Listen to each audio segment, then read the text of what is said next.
Friends, family, subscribers to the YouTube channel, Adventuring with the S.G.O.C.C. We've got kind of a treat this morning, a little bit unwelcome on my part, but very welcome on Tim's part. We're going to give you, by definition of example, a lesson in field triage and medical attention. Last Saturday, Tim and I went out to one of our secret squirrel rock hounding locations. Found a bunch of quartz and stuff. Fantastic. Well, in so doing that, Big Papa suffered an injury. It's not getting any better. I went to the doctor yesterday, and they wouldn't do anything about it. So, Tim has assembled a few things here. Some really good tape, iodine, some topical lidocaine hydroxide, and his special scissors. Now, one thing y'all might not know about Tim is that he specializes, out of the three brothers, myself, him, and our brother Steve, who has not acquiesced to being on camera as yet. Tim is the guy with all the medical knowledge. He was a tow truck driver for many, many years and then managed the tow company. So he has experienced a great deal of, in-field medical training in his profession. And he's the one that specializes in it of us three brothers. I'm prone to violence and mayhem. Tim is specially trained to fix that. So, we're going to provide a video this morning that shows Tim and his very extensive med kit, and he has several. And he's going to help my leg out because it's in pretty poor condition. So, let us begin. Want me to prop my leg up somehow, Tim? Yeah, we'll get to it. Well, the video's running, man. I know, but I got to get my stuff out. Apparently, that's a needle that's going to be used to Release some of the problematic stuff that's built up in my leg. We're going to use some lidocaine to make sure the surface area is not going to be unpleasantly hit. It's still going to be painful. Thanks for that, Doc. Hey. Lidocaine's going to clean it out real well. I don't know why when I went to the doctor yesterday they would not do anything about the clear open wound on my leg. But that is neither here nor there. I knew that my brother Tim had the skills and the materials to make everything good, which is where we're at. Oh, so why don't you give a quick... And Neosporin. Why don't I give a quick what? Most first aid kits don't have these, but you can buy these at any CVS store. Butterfly stitches in a pinch. If you have a wound, like you fell and a piece of barbed wire cut you, 2 to 3 inches and and a quarter inch deep, butterfly stitches in an emergency do just fine in squeezing that wound shut and then putting the butterfly stitches on. They're really easy to apply. And if you're out in the field, you can't get to a medical facility for a long time, butterfly stitches should be in everybody's emergency kit.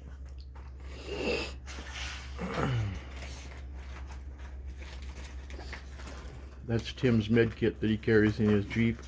Part of it. He's got 2 or 3 actually. He's got a special backpack med kit that he also uses, that he takes with him. To say that Tim's Jeep is very well equipped for anything that we run into out in the field would be an understatement. And Tim's knowledge of anatomy and medical emergency triage is second to none. He's stitched, not me, but I have seen him stitch others out in the field. He does really stellar work. So, let's get to fixing this doggone leg. Tim just washed up Now, with some sterile soap. I have the luxury of having sterile soap here, but in my emergency kit I have plenty of antiseptic wipes, and you would use those antiseptic wipes on your hands and around the instruments wound. that you're using. Around the wound. Yeah. So if I ever am out in the field and get shot, Tim's the guy I'm having next to me. Oh, believe it or not, if for most bullet wounds, tampons, not the flat kind, but the round ones, perfect for bullet holes. Swells up, closes the wound. There was a female nurse in the military out in Iraq, ran out of bandages. She had some personal. That's how they figured it out. This brilliant woman used one of her tampons, shoved it into a bullet wound, and boom, worked better than most bandages. So also keep those in case you're going to be near shooting. It's a quick, easy way to stop the bleeding. So we're going to focus on my wound care instead of my face, because my face will show a great deal of pain, and I don't do well with pain. I can mete it out easily, but taking it I'm not so good at, which is okay. So, for instance, this is one of my antiseptic wipes. I'm going to be using it to sterilize this needle, because I have to pop a couple of those little pussy things. The aforementioned pussy things. So Tim has to clean that before he can dress it.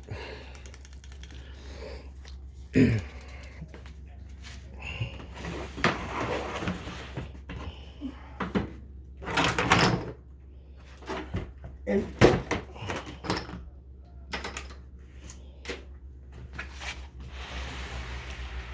right there.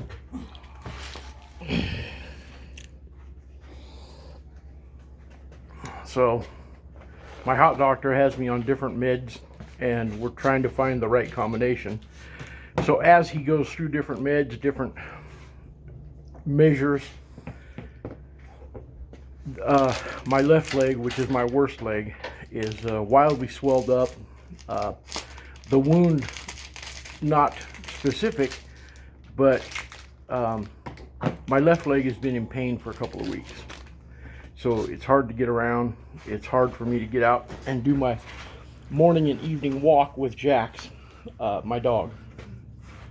So, Tim, pull down one of those lights. There we go.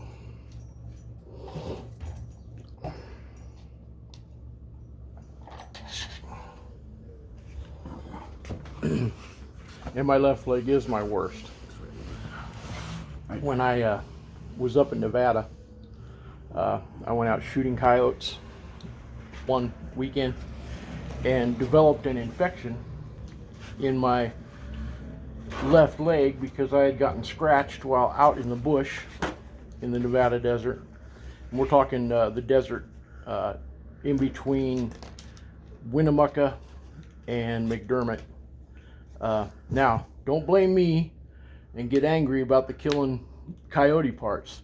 The Bureau of Land Management at that time offered a $50 bounty per ear on coyotes. And so we would go out and do our level best to get them.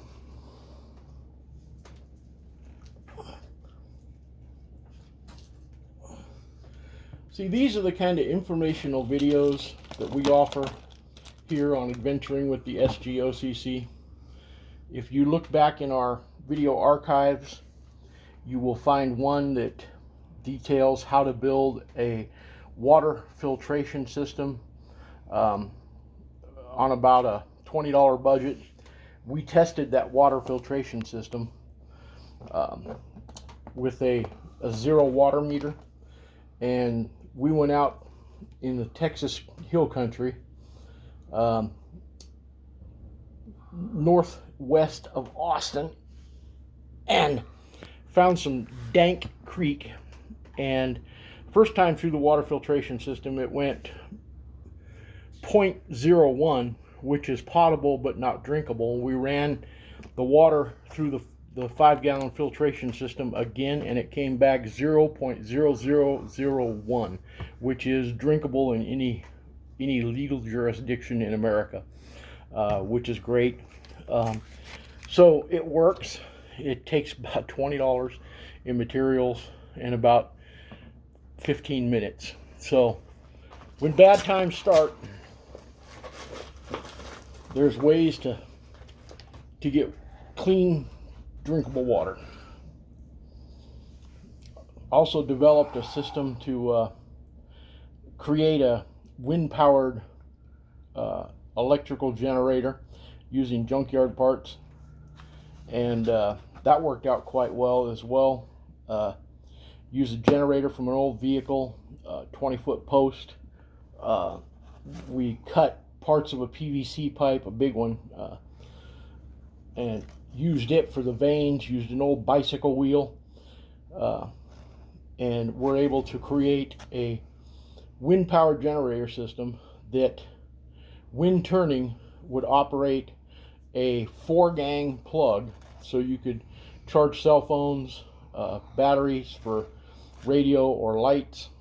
Now, the one key, and a lot of people don't remember this, is that for a wind-powered generator system to work, you have to have wind.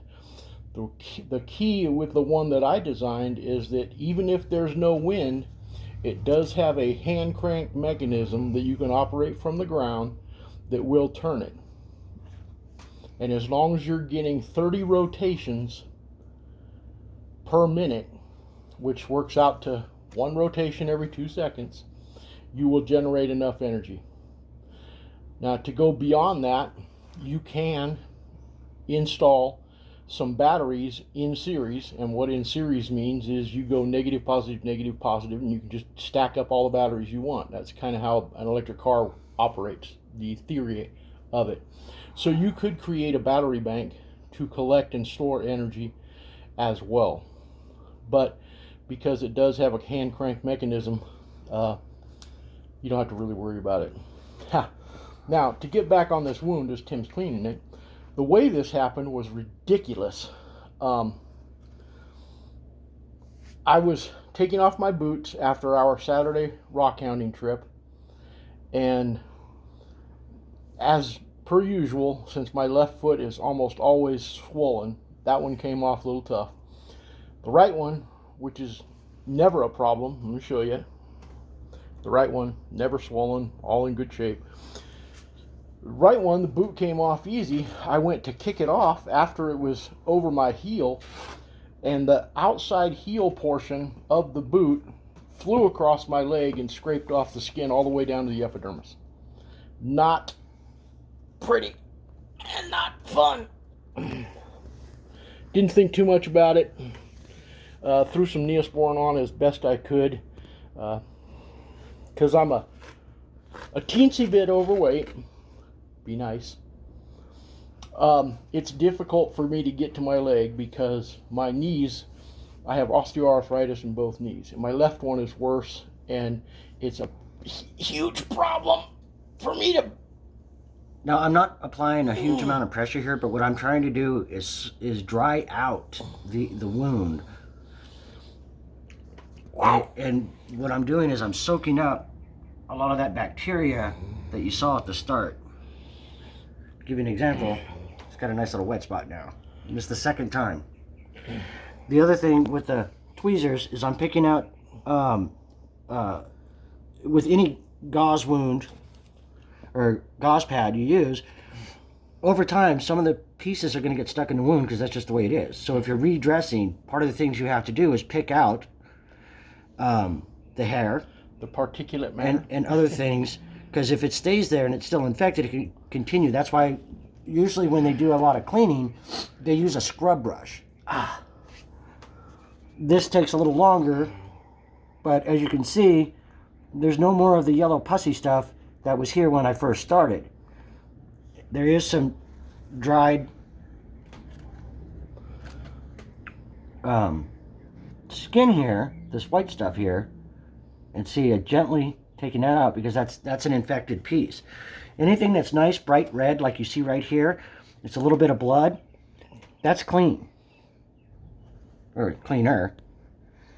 And this other stuff is kind of thick, so you want to go slow and not rip.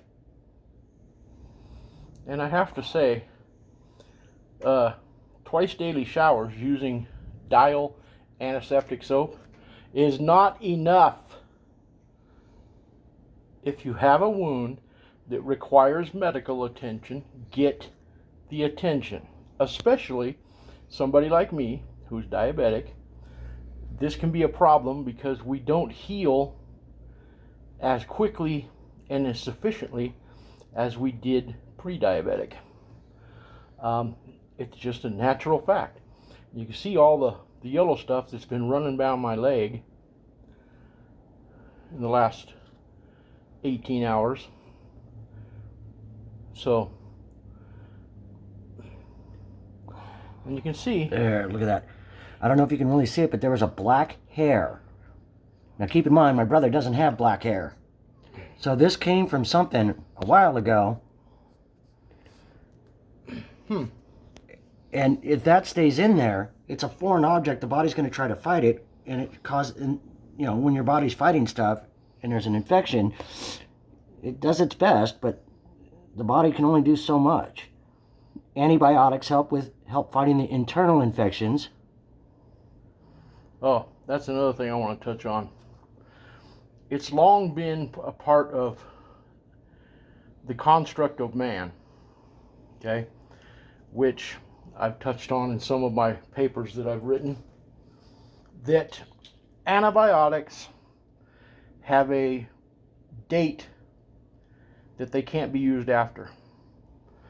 To put it as succinctly as I can, that's absolute bullshit. Antibiotics don't go bad. When you have a tooth infection, whatever, and you're given antibiotics and told to take the full course, take it until the infection is gone, plus a day more. Then save the rest. Truly, they don't go bad. I've got a stockpile of pain meds and antibiotics specifically for events like this or in the future when access to those things will not be readily available. And no, we are not doctors. Nope, we're pragmatists. Oh, that's a good one. All that nice infection all out of there. So what I have is I found a bottle of amoxicillin that I had sitting aside. And this is dated 2020. They're 500 milligrams. They've been working great.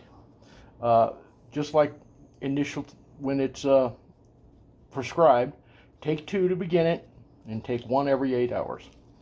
And that should be sufficient. All right. Now, this would be a lot worse if I were not able to take we've got all the junk out. Antibiotics. Now, some of you are going to say, well, it doesn't look like all of it's out. Well, for the most part, it is. And some of this stuff, like right here, we're almost completely done. But again, you saw me use that towel. And we're down to the epidural there anyways. There we go. Now, you notice he's not screaming while I'm doing this, because this is all already dead skin. It's infected dead skin. It's pretty much just falling off. It's just your dry skin. Oh, I do got a little bit there. Look at that. Starting to dig in. Yeah, that one is starting. I can feel that one. Oh, I didn't put anything on it. Well, let's worry about the actual. So you have 7 skin layers. Okay, the epidural is the part. That's the bottom before you actually get to tissue, or you know the musculature and the stuff underneath. So the heel of this boot, when it flew across my leg, took all the skin off like that. Once in a blue moon fluke, but the heel was apparently sharp enough to do this kind of damage as it flew across my leg. Didn't bounce, just flew at the perfect angle. Ah, son of a goat herder. Oh, that's looking good. Now, It is a myth, for the most part, to use peroxide to clean wounds. They don't use peroxide in hospitals to treat wounds. They use iodine, betadine, which is an incredible antiseptic. So, And blame the U.S. government for taking iodine out of our food supply. Used to be prevalent. They used to have iodized salt. Okay? And they took it out of our food supply and put it in the salt thinking it would do better. But I don't add salt to anything. I haven't used iodized salt in probably 20 years. If I use salt, it's pink Himalayan salt, and it's used sparingly. I don't use salt to cook with or add to cooking because there's enough salt naturally in the environment. Pepper, I use pepper, but not salt. So there's a lot of mythos involved in our food supply that people just aren't aware of. Now here's the part that's really difficult for me because I can't get down there close. I can't apply the Neosporin in a level